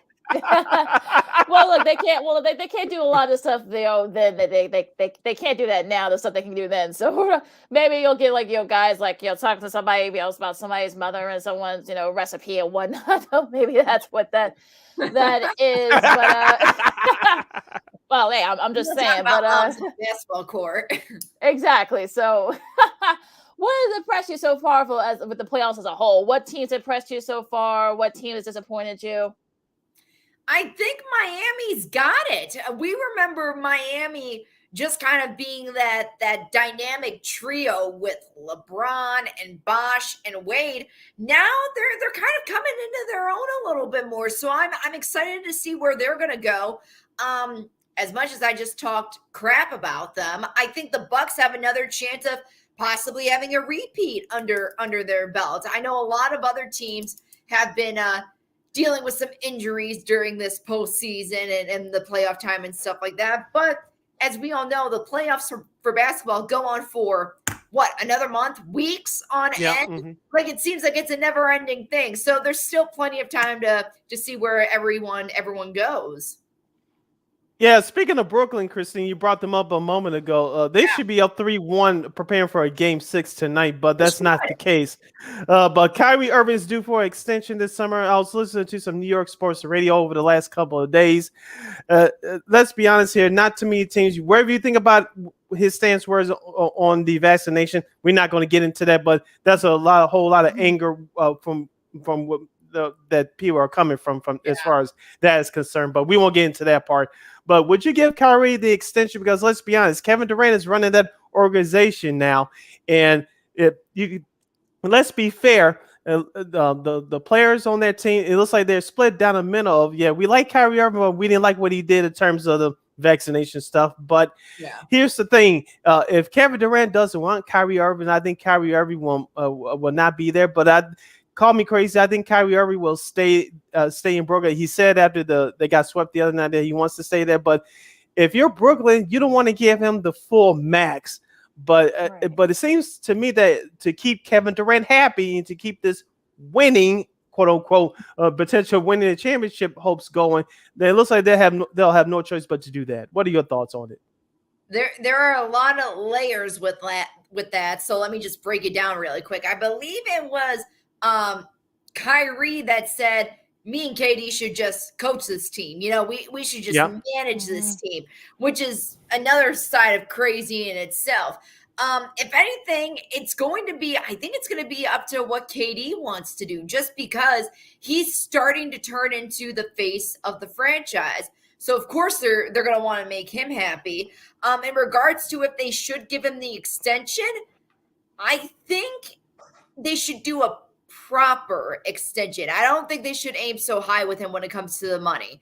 I really don't. If you want to do like a year-to-year based thing with him, fine, do it that way. With COVID and stuff like that, things are changing all the time, right? Mm-hmm. So as far as we know, things can be back to normal when it comes to the post-pandemic world that we're living in, as in no more restrictions, and then you get Kyrie the full year, or we can have another widespread of COVID again in the fall. We don't know. We don't know. So I guess it just depends on how valuable the Nets think Kyrie is. All right, so it'll be interesting to see what they do with that. But we're gonna have so much more, with Christine coming up next. The NFL draft, the first night was last night. I think there was another trade that just came out. I think just a few minutes ago. But we'll talk about all the trades. We'll see what my the Bears phone didn't buzz yet. Yeah, right. I mean, yeah, but we'll see what the Bears do. We'll talk about what they should do or what they could do. We'll also talk, they should have got a first round pick, but that's a whole other conversation. And I'm sure Sid's got some sports media news. Oh, yes. Well, yeah, I think I know a couple that you're talking about. So a lot to do still with our buddy Christine Manika, Cindy Brown, Lakeena McGee, Second City Sports on Chicago. And we'll see you on the other side of this break. AutomotiveMap.com presents the Sports Flash on the Sports Zone Chicago. NBA Thursday, the Bulls dropped their second straight 126-109 the loss at New Orleans. The Bulls are 42-31 with the setback. Zach LaVine led the scoring for Chicago with 39 points. Kobe White had 23. The Pelicans got 30 points from Devontae Graham, 25 from CJ McCollum, and a double-double from Jonas Valanciunas. Up next for the Bulls, they'll try and snap the skid tomorrow night when they visit Cleveland. The Blackhawks put a 2-game winning streak on the line tomorrow when they visit the Vegas Golden Knights. Chicago with a 4-3 win at Los Angeles yesterday. Alex DeBrincat had the shootout winner. Colin Delia made 43 saves through overtime in just his second start of the season. Spring training Thursday, the Angels beat the Cubs 5-4. Today, it'll be the Cubs taking on the Rockies. The Giants beat the White Sox 9-6. Today, the Sox will face the Mariners. For lightning fast sports updates, download the Score app. It's free and one of the most popular sports apps in North America. I'm Chuck Sanders. That's the Sports Flash on the Sports Zone Chicago. Nobody protects you from mayhem like Allstate. I'm a speed bump. Did you hear what I said? I'm a speed bump. And if you have cut rate car insurance, the cost to reattach your muffler could really be a bump in the road. So switch to Allstate, save money, and be better protected from mayhem, like me. Based on coverage and limits selected, subject to terms, conditions, and availability. In most states, prices vary based on how you buy. Allstate Bar and Casualty Insurance Company and affiliates, Northbrook, Illinois. Have you wanted to speak a new language but thought it'd be too difficult or take too much time? Then try Babbel. In just 15 minutes a day, Babbel teaches you conversations that you will actually use. With 14 languages and lesson topics like travel, business, relationships, and more, you'll learn what matters most to you. Babbel. Language for life. Learn a new language with ease. Go to Babbel.com to try for free. That's BABBEL.com.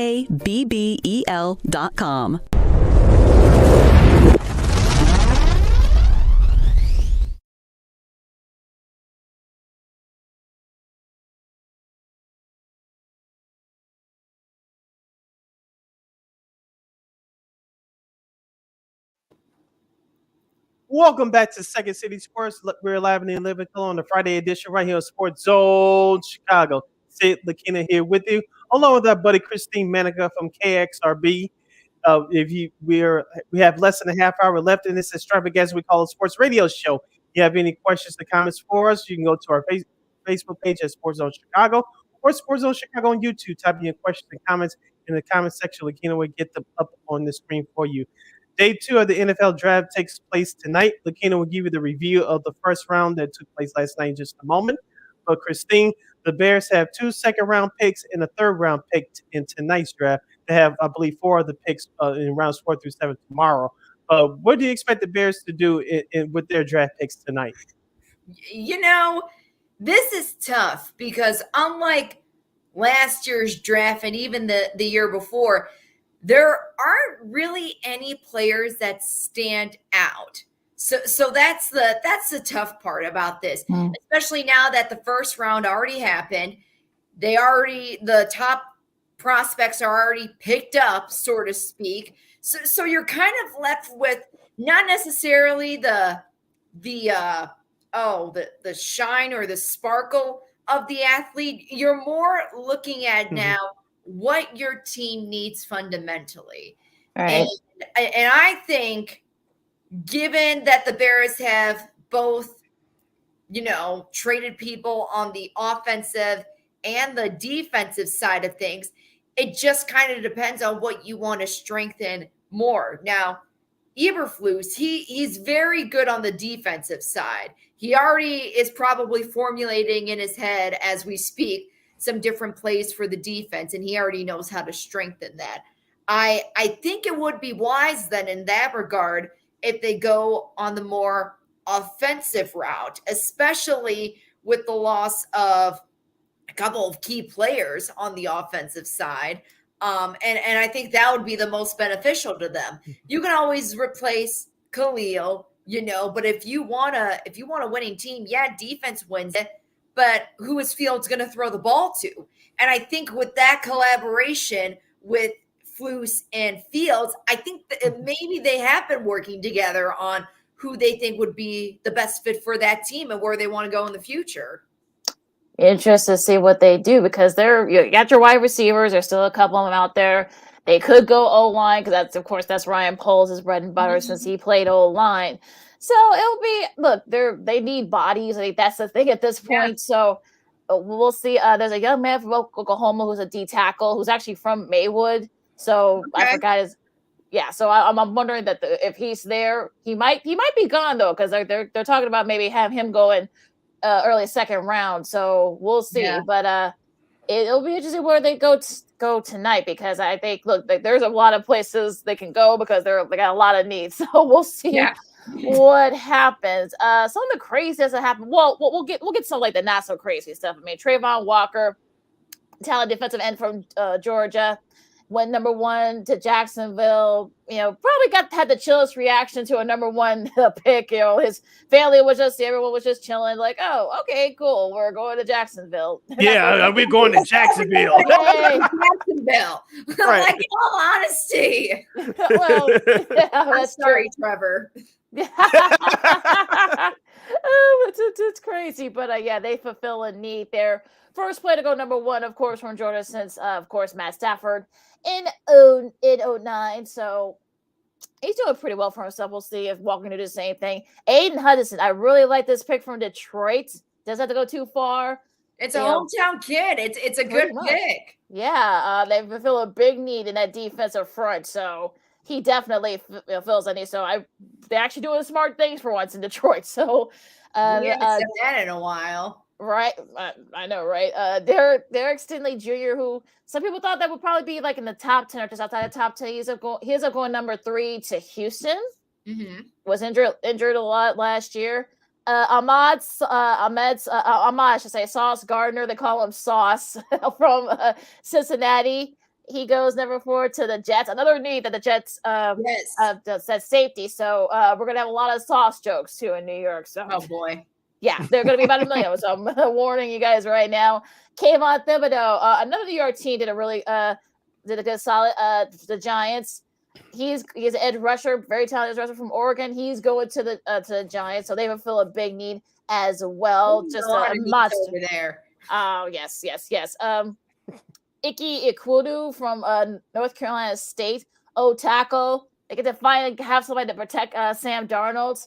Was Boy. ACC, all ACC from NC State. So another solid one. Evan Neal, another offensive tackle. He from Alabama. He goes to the Giants. The Giants had another top 10 pick.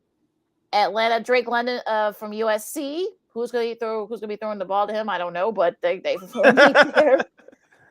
Seattle, Charles Cross from Mississippi State, another offensive tackle there. Again, who's going to be protecting? That's another question. We'll get to that in a second. Right, true. Garrett Wilson, number 10. Of course, the Jets got another pick from another trade.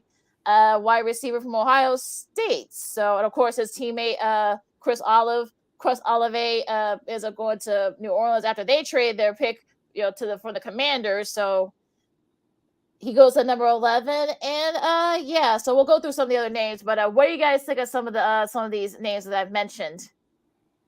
Yeah, too bad that Olive, the wide receiver of Ohio State, couldn't fall to the Bears. But if you're another team with that in that division that he didn't fall to, that's the Green Bay Packers. Right. Who's Aaron Rodgers going to throw to? Alan Lazard is not going to get it done for you. Mm-hmm. Yeah, I think a good pick for sure is Michigan so far, just because I think they're really analyzing what they need. I think they really want to turn this team around, especially, getting basically their Super Bowl win last year against Minnesota after a long couple of years, almost 2 years of not winning. So I think they're really going to buckle down and see where is this team going for the season, or if it's time to do a complete rebuild. Yeah. Well, Detroit said, I believe, one more year left with Jared Goff with his contract. So they may be in this position next year or trying to get a quarterback, whether it's via draft or via free agency. We'll see what happens. Of course, don't forget the Detroit Lions will be featured on this year's Hard Knocks. So a lot of Dan Campbell biting kneecaps. Well, they get a steal here because they get Jameson Williams, who a lot of people thought was going to be a top 5 pick, is a fallen to 12 in a trade that they made with Minnesota. And Jordan Davis, another very talented defensive tackle. The Eagles get him at a trade from the Texans. He's going to Philly. Baltimore got Kyle Hamilton and a safety from Notre Dame, who I really like. He was really good last year. Houston again, another trade with the Eagles. They swap picks. Kenyon Green from Texas A&M, another offensive lineman, all SEC. Washington trade with Seattle, got Jahan Dotson from Penn State, the wide receiver. The Chargers get Zion Johnson from Boston College, a very talented O-line guy. Tennessee got Treylon Burks, a wide receiver, and that trade from the Eagles. There were so many trades yesterday; it's hard to keep straight. I know. Trevor Penning from Northern Iowa that the Saints got. I don't know too much about him, but he's really good. He's got a lot of penalties though, so that's something that they got to work on. The talent is there. He's got to be coached up a little bit. Pittsburgh gets their QB. Well, at least a guy. I'm sure if you're Mitch Trubisky, you're not very happy. They got Kenny Pickett, basically staying home from Pittsburgh. They're crazy.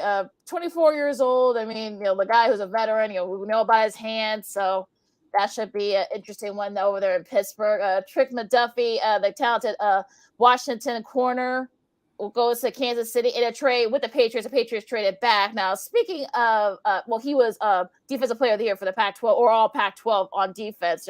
Trent was.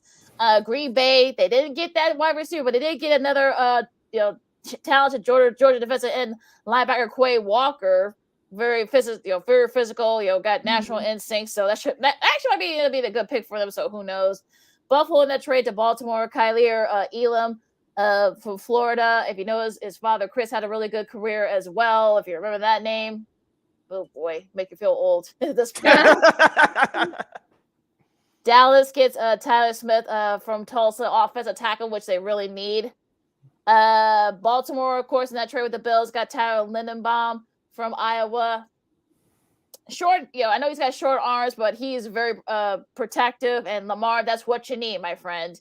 Jermaine Johnson, the second, who's the ACC Defensive Player of the Year, I should say. He's going to the Jets. Just had a really good pick. Rounding out the top the first round, you got Devin Lloyd from Utah, all Pac-12, going to Jacksonville. Devontae Wyatt, Georgia. He is going to the Packers. And the Patriots get Cole Strange from UT Chattanooga. Don't know too much about him, but he's definitely also very physical. George Kaliferitz from Purdue, the edge rusher. He was one of the reasons why Purdue had the season they had last year. He goes to Kansas City. Cincinnati, they beef up that defense. Michigan's Daxton Hill. And last but not least, Lewis Seen from Georgia, the safety. And I believe that's 5 Georgia defenders. That's the first time that a team has done that, has gotten 5 defenders going in the first round. So what do you guys think about that first round? Just crazy. It is really crazy. And I think a lot of people have been giving Bill Belichick a hard time for their pick. But let's be mindful here. Bill's been doing this for a long time. So obviously he knows what he's doing. So if you're a Patriots fan, I wouldn't get too worked up over this pick. He knows what he's doing. As I said earlier, Lakeena, with Lamar Jackson now with Hollywood Brown being traded away, put those contract negotiations on hold. Give me some wide receivers. I know we have tight end Mark Andrews, but where's my wide receivers? I don't have any at this point. Maybe hopefully they'll address that tonight and tomorrow as the draft continues. But right now, I don't have any weapons to throw to. And I can throw the ball downfield. I can do more than just run. Yeah, Hollywood Brown is going to the Cardinals. Mm-hmm. With that pick that I keep Kyler Murray happy. Just saying. Yeah, exactly. And AJ Brown, I mean, if you're a Titans fan, you're probably smarting that pick AJ Brown isn't going to the Eagles. Got $100 million as well.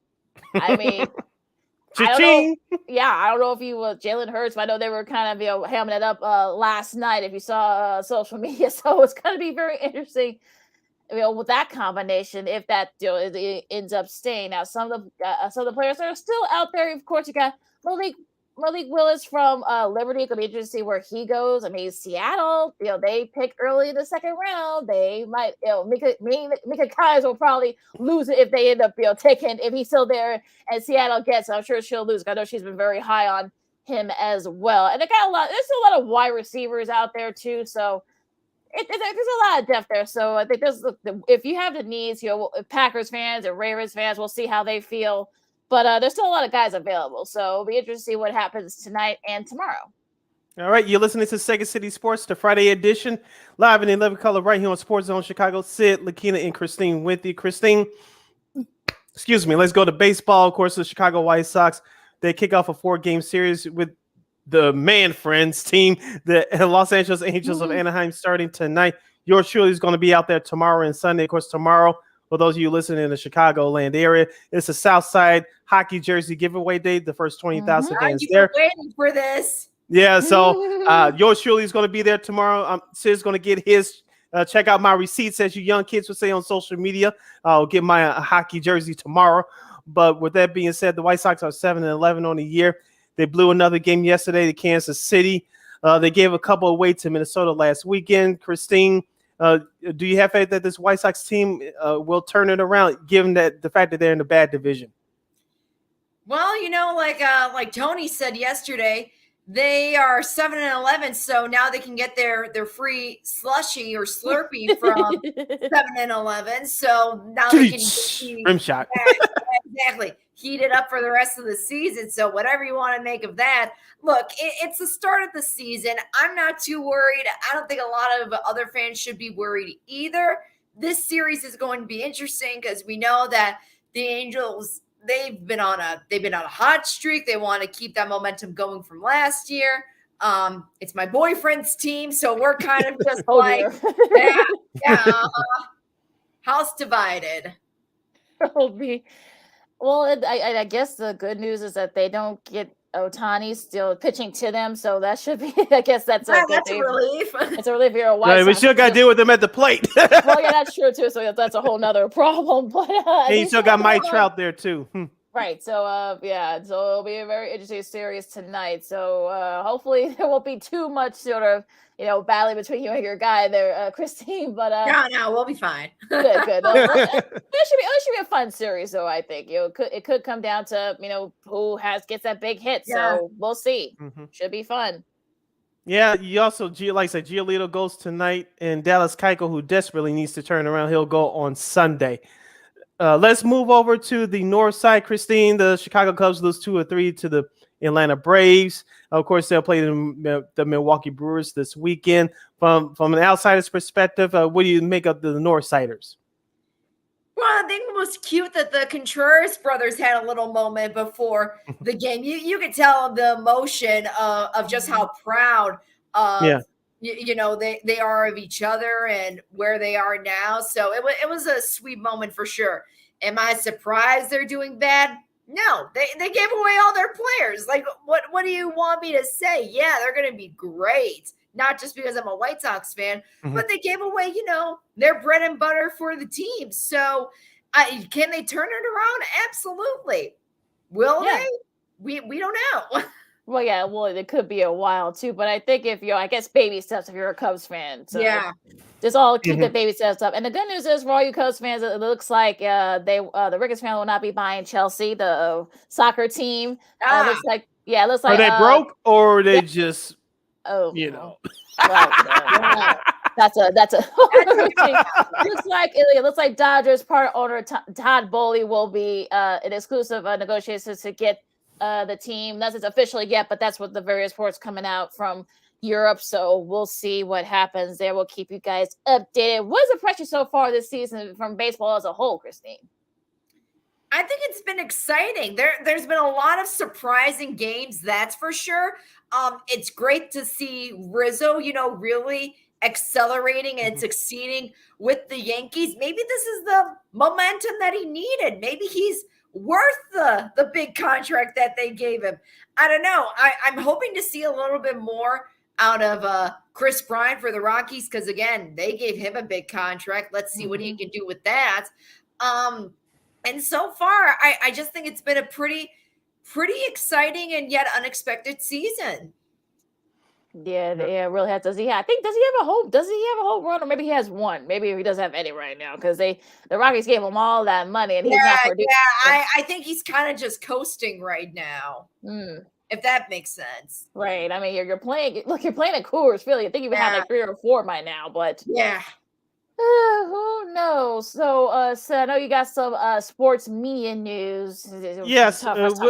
Yeah, and let's keep it in the baseball family. Jason Benetti, I believe after this Sunday will, this Sunday will be his last Sunday home game, last Sunday broadcast for the White Sox because he'll be the new voice for MLB on NBC/Peacock starting Sunday, May the 8th.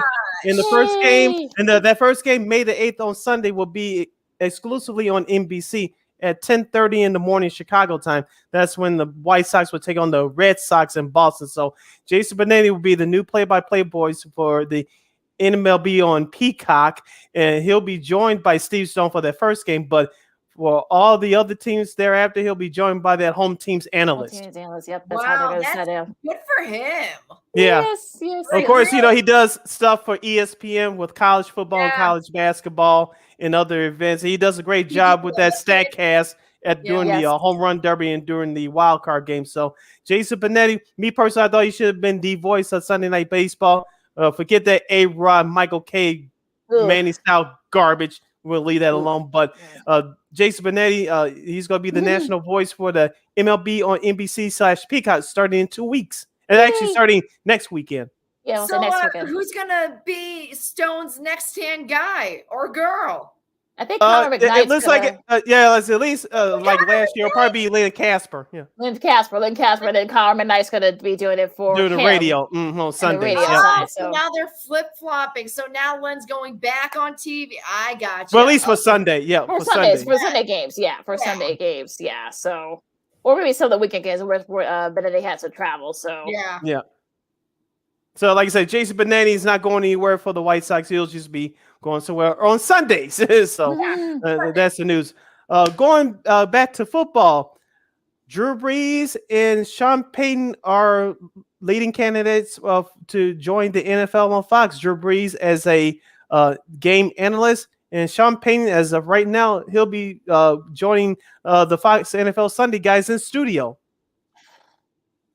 Well, I Interesting. can't say I'm surprised. Well, yeah, I mean, We all saw something coming like that. right. And I'm wondering, if he does leave after a couple years, Jimmy Johnson isn't doing it much. He's doing it mostly from his home. Yeah. So is this sort of like, he's going to replace him at some point? Is that going to be sort of the thing? If he doesn't take a head coaching job, I'm talking about Sean Payton. Again, that's another caveat. So, but yeah, I mean, we'll see. Now, as for Breeze, I don't know what's taking Fox so long to name Greg Olson the number one guy.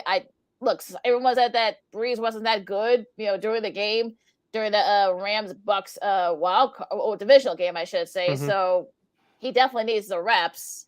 Yeah, I think in that regard, because Greg Olson, great guy, he was a great player, great analyst, but when it comes to the big name value, who do you want people to tune into? And everybody knows Drew Brees. So that could be their mindset for that decision too. Yeah, we'll see what happens. Right, yeah.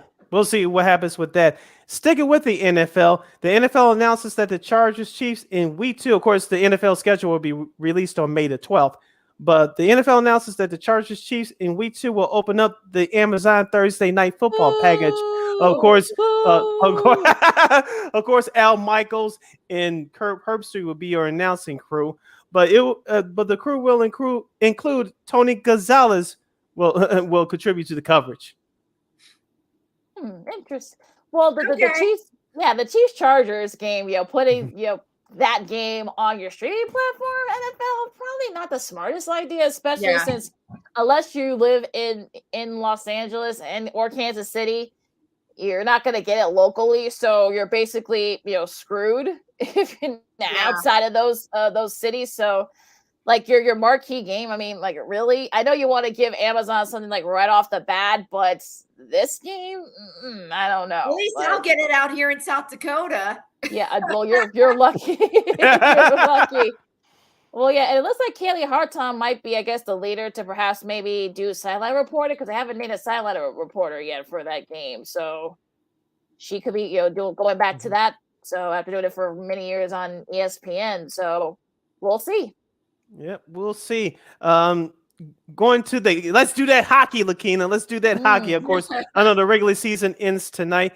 In particular, the Chicago Blackhawks are facing off against the Buffalo Sabres, another bad team. But the NHL regular season TV ratings across TNT, ESPN, and ABC are up double digits this year, the highest in 5 years. Lakeena, that's impressive. Yeah. Very. Yeah, Lakeena, we talked about this before the season. We had to bring our girl on during the Stanley Cup playoffs, a.k.a. Rachel Kopchak, a.k.a. the hockey lady.